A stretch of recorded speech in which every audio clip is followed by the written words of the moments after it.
Smartphones.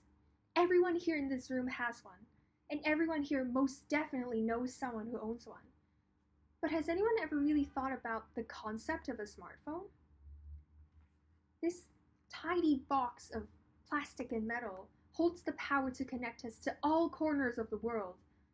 It gives us answers to any question we have. It gives us knowledge. It gives us friendship. It gives us power. If we go back 100 years ago, this technology would have been considered impossible, witchcraft even, as would most things we consider to be normal nowadays. Like traveling to the other side of Hong Kong in a matter of minutes, talking to someone who isn't physically there in the room with you, looking at pictures that someone from the other side of the world took. When you think about it, we've progressed so much in such a short amount of time, so much so that all of these impossible things are now considered to be the norm. But what if I told you that we will soon be able to surpass our current progress? What if I told you that what we now think is impossible will soon become our reality? What if I told you that we will be able to communicate with our brains? I'm sure everyone here has experienced something like that before, when you were younger, where you were pretending to have superpowers with your friends, when you'd imagine the powers you have and the kind of things you do with them.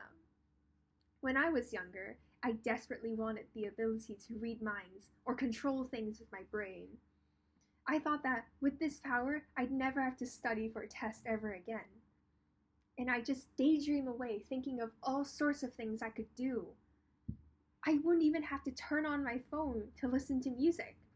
I could just lie there in bed and simply think about what I wanted to do, and it would happen. When I found out about the Neuralink, it was like magic. It was like this tiny flame in my heart just suddenly burst forward and set everything ablaze. Like how all of my childhood dreams and wishes had just been granted. And the impossible had just become possible. Now, you might be wondering, what exactly is the Neuralink? Well, the Neuralink is a small chip that can be implanted in your brain, and it's developed and designed by Elon Musk that allows us to control our devices with only our brains. The technical side of it makes it sound less mysterious and magical than it is, where you're basically controlling your phone with the chip using Bluetooth. But still, it's a massive step forward into a technological utopia that so far has only been found in our dreams.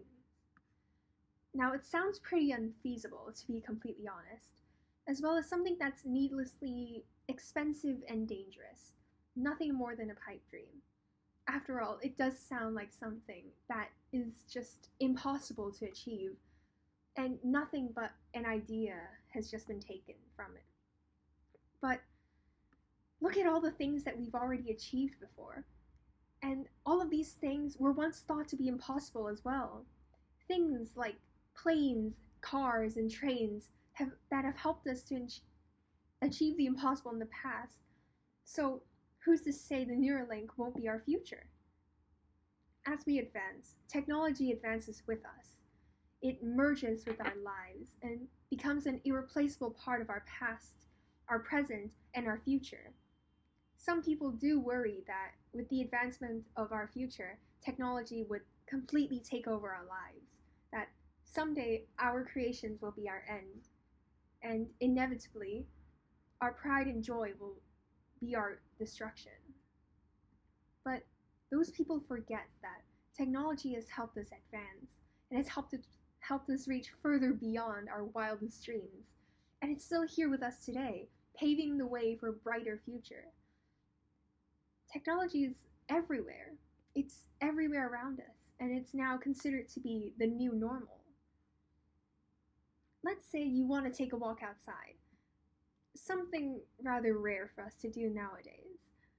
You start by leaving your home. You bring your phone, you bring your wallets, and put it all in your bag, etc., etc.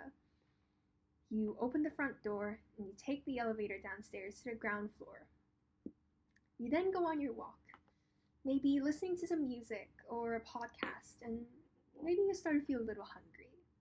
So you just take the bus or a taxi or just find the nearest convenience store and you buy some snacks.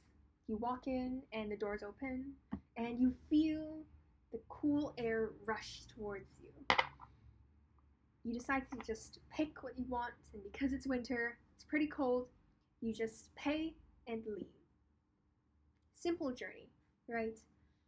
A very meaningless, small, simple journey. It's something that all of us have at one point taken, and in any point in our lives certainly won't look back upon unless something extraordinary happens. For example, let's say you see a cat that's sitting outside the grocery store and you feel happy. If not for the cat, I bet you wouldn't have even remembered this journey that you've taken. But if you think back to the very beginning, to the very moment you stepped out the house, to even before that, when you stood up from your chair and decided you wanted to go, the first thing you did was to pick up your phone. You've already interacted with technology. Technology, pieces of machinery and equipment developed from the application of scientific knowledge. We associate the word technology with science fiction, with things like lightsabers and spaceships and accessible space travel. But we forget that the world we are living in right now was once full of plants and ocean and wildlife. Looking around us, especially in a city as busy as Hong Kong, we don't see any of that now. We don't see any of those remains. And now, in the nighttime, when you look up in the sky, instead of the moon and the stars just twinkling away, it's lit up by all the smoke caused from pollution and all the neon lights from the buildings. When you fall asleep, you hear the cars just rushing by, all city sounds, as people say. And we slowly forget that the world we're living on right now is not in its natural state. If you think about it, nothing from the natural world is now in our lives. To think that this city was once a beautiful forest with nothing but animals in it is just unreasonable. It's practically impossible. But this is our reality. Our reality is that we've built this world with our two hands over our entire history. Our history is that we've practically created a new world for ourselves.